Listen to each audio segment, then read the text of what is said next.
We're so attached to our plans, our timelines, our perceived needs. Right.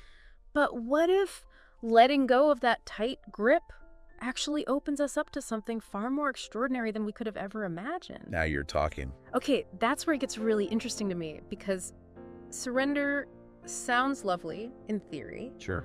but in practice, it can feel like giving up, admitting defeat. Mm. How do we practically differentiate between surrender Yeah. and just throwing in the towel when things get tough? That's a great question. Yeah. And one we should explore further.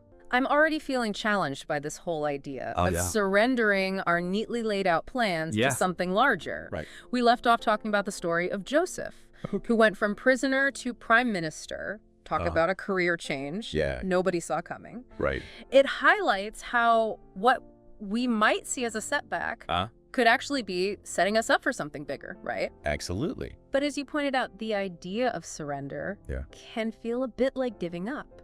I could see that. But here's the key difference. Okay. Surrender isn't about passivity. Right. It's about actively aligning our will with God's, Okay. which requires a whole lot of trust. Mm. Think of it like this. You're on a road trip, Okay. but instead of gripping the steering wheel with white knuckles, Yeah. you hand it over to someone who knows the terrain better than you Right.